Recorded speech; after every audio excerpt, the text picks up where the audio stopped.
Os municípios do Vale do Paraíba receberam quase 13 milhões de reais da concessionária Nova Dutra no primeiro semestre deste ano. O dinheiro foi arrecadado nas praças de pedágio. A concessionária Nova Dutra fez o repasse de R$ 13.308.203,96 para as 15 cidades localizadas no Vale do Paraíba. O valor se refere ao imposto sobre o serviço de qualquer natureza arrecadado nas praças de pedágio. Todo mês, o valor total é dividido e repassado entre as cidades conforme a quilometragem voltada para a rodovia. Os recursos destinados contribuem para a melhoria dos municípios. A cidade de São José dos Campos recebeu R$ 1.797.010,08. Já Pindamonhangaba, R$ 1.457.507,32. E Cruzeiro foi a menor, recebendo R$ 426.087,35. Segue o repórter setorial. O Procurador-Geral da Justiça do Estado de São Paulo esteve cumprindo a agenda aqui na nossa região. E o repórter setorial acompanhou de perto. Depois de eleito em 2016, esta foi a primeira visita do procurador aqui na nossa região. Em entrevista com nossa equipe, Jean Paolo falou da importância do Ministério Público frente às questões políticas. Autonomia do Ministério Público. A Constituição Federal garante ao Ministério Público independência funcional. Isso é fundamental para o país. A nossa democracia, pela primeira vez, faz uma reforma profunda de costumes e práticas políticas, e isso se deve à independência e autonomia do Ministério Público. Então, isso é fundamental para que o país continue encontrando os seus caminhos de crescimento, de democracia, de atuação social, dentro de parâmetros da legalidade. Isso as pessoas têm que compreender, tem que aceitar, e o Ministério Público precisa ter instrumentos de garantia para a sua atuação. Delação premiada. Olha, a delação premiada é um instrumento importantíssimo para a gente poder investigar crimes que são de quadrilha, né? Que esses crimes que são de crime organizado, crimes de colarinho branco, crimes econômicos. E o Ministério Público tem que ter essa investigação, esse instrumento de investigação, para poder chegar àquelas pessoas que são as responsáveis por esse crime. Então é importantíssimo o instrumento, importantíssimo que o Ministério Público possa ter acesso a ele para realizar as investigações. A corrupção hoje é um problema gravíssimo do país e a delação premiada já mostrou a sua eficiência para que toda a quadrilha que pratica o crime, né, o grupo organizado, possa ser desbaratado. Reforma da Previdência. Olha, nós reconhecemos as necessidades do país, a necessidade das reformas, só que a reforma previdenciária ela precisa ser justa.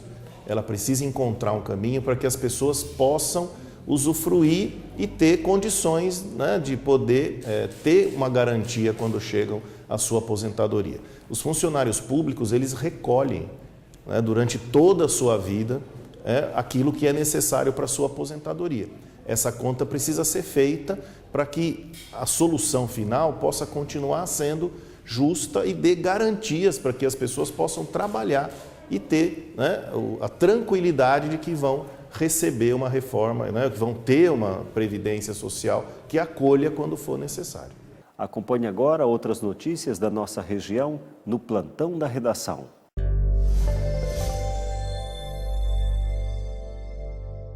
A Santa Casa de Misericórdia de Cruzeiro, já em meio a uma crise que coloca em risco o atendimento, negou que tenha determinado um limite para a realização de exames no hospital. O aviso fixado estipulava no máximo 15 procedimentos em casos de hemograma simples. Por meio da assessoria de imprensa da Prefeitura, a entidade desmentiu e garantiu que somente em julho foram realizados mais de 6.000 exames de laboratório, ou seja, que não houve limitação das avaliações e, de acordo com a administração, a intenção do comunicado era orientar os médicos de necessidade de conter os pedidos. A Prefeitura de São José dos Campos antecipa pagamento de salários e injeta 9 milhões na economia local. A expectativa é que os servidores usem o valor recebido para as compras e eventos do Dia dos Pais. Acompanhe agora como fica o tempo em algumas cidades.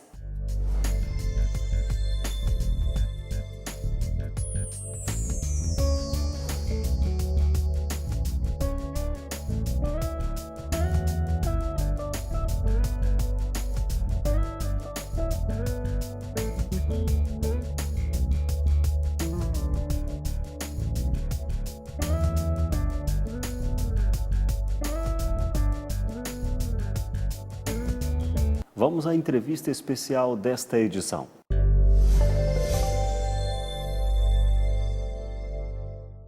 Em todos os momentos da vida, a presença de um líder é sempre muito bem-vinda, tanto na empresa quanto na família. E, pasmem, até mesmo no mundo animal, uma liderança é sempre fundamental para puxar o rebanho. Já repararam? Tem sempre alguém na frente puxando aquele grupo. E hoje nós vamos falar sobre liderança. Nós estamos recebendo aqui o Bruno Ferreira, que é um coach, trainer em PNL. Bonito título, hein? Tudo bem? Tudo bom? Satisfação em tê-lo conosco. Igualmente, muito Para obrigado. nós que somos mortais, o que significa coach, trainer em PNL? Bom, coach vem da atuação como profissional de coaching no desenvolvimento de competências de pessoas, né? São metodologias do desenvolvimento para alcance de resultados.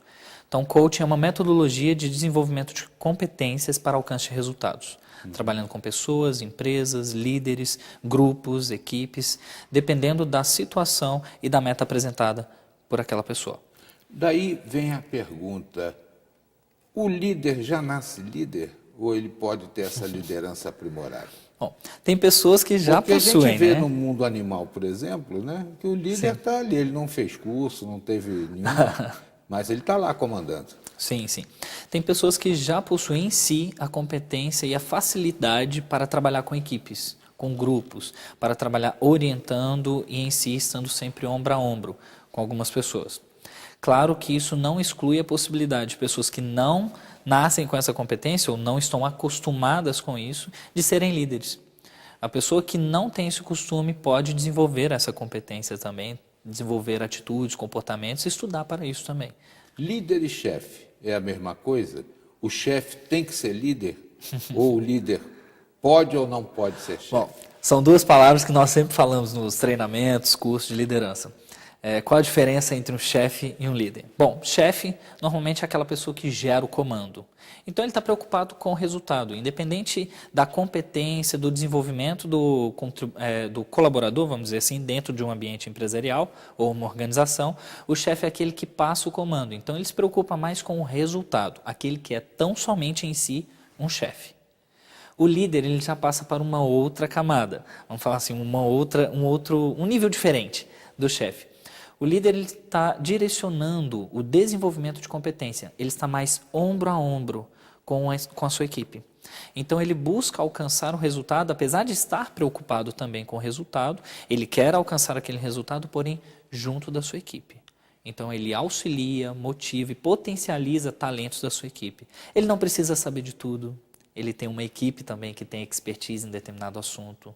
Então o líder é aquele que dentro de um ambiente, de uma equipe, onde ele tem várias pessoas que ele vai liderar, ele vai auxiliar, inclusive de forma servidora, que aquele colaborador também possa se desenvolver e alcançar melhores resultados, alinhado sempre com aquele maior resultado, seja de uma organização empresarial, seja de um grupo educacional, seja na família, e seja pessoalmente, o grupo de pessoas, no meio do convívio social também. Agora, às vezes a liderança pode incomodar a chefia, né? Que não tem a liderança. Isso aí pode ser um problema. Como é que a gente resolve essa ciumeira entre chefe e líder, né? A ponto de não prejudicar o resultado da empresa?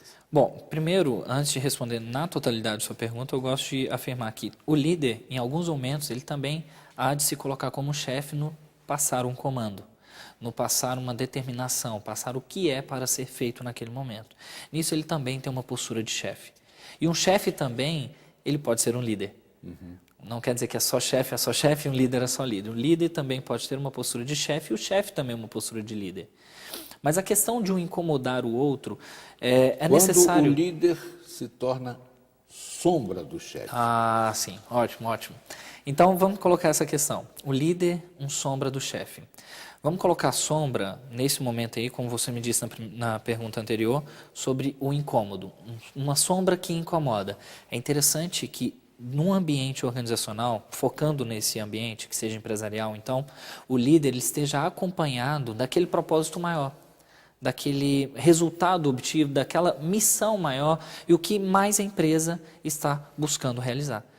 E de onde vem tudo isso, né? A cultura da empresa? A cultura vem da chefia. A cultura vem da direção daquela empresa, que são os que mais atuam numa posição de chefe. Não quer dizer que eles são só chefes. Gosto de ressaltar isso, também são líderes. A questão é que, quando gera um incômodo, é necessário sempre alinhar o que está acontecendo, que está, então, incomodando a liderança para a chefia. O que está acontecendo nesse momento em que a liderança ela não é algo que está gerando um movimento para crescimento da empresa, ou se ela está gerando um movimento para a empresa, tem que alinhar e estar sempre ombro a ombro a direção da empresa com as lideranças internas da empresa também. Se estiver em algum momento, em algum conflito, é necessário buscar o alinhamento novamente. Quando se estuda a administração, vem da União Soviética, ex-União Soviética, o exemplo do Stakhanov, que tinha como forma de estimular a produção, eleger determinados funcionários que eram líderes, exatamente para fazer o encaminhamento das questões. Eles se tornavam modelos para todo o restante do grupo. É por aí a ideia de liderança que vocês passam hoje em dia nesse PNL? Exato, na PNL, que é a Programação Neurolinguística, que estuda justamente o que tem na nossa mente, os nossos aprendizados para nossas atitudes e o comportamento, nós também atuamos dessa forma. O que significa ser um líder? Um líder, ele tem que pensar que também ele deve formar novos líderes. Então, naquele momento, naquela equipe, ele é um modelo, mas não um modelo padrão inflexível, ele é um modelo flexível, porque o ser humano ele é flexível em si na sua evolução. Há de ser flexível para que mantenha a evolução, porque se gerar inflexibilidade nós não conseguimos nem buscar mais conhecimento. Então na liderança ela é da mesma forma. Dentro de um movimento de equipe, aquele primeiro líder que está ali, ele é um modelo para aquela sua equipe. Ele então, não só como modelo, ele também é um exemplo. Um exemplo a ser seguido em relação às políticas internas da empresa, a cultura da empresa, princípios e valores e principalmente uma atitude que gere realmente um resultado. No mundo animal, a gente observa, por exemplo, uma certa luta pela liderança do rebanho. Será que entre os homens também é necessário isso, uma luta para assumir uma liderança? Mas vou lhe pedir para a gente entrar nesse detalhe e também transpor um pouco dessa ideia do que nós estamos falando para os grupos familiares na volta da entrevista. Ok. Já, aqui.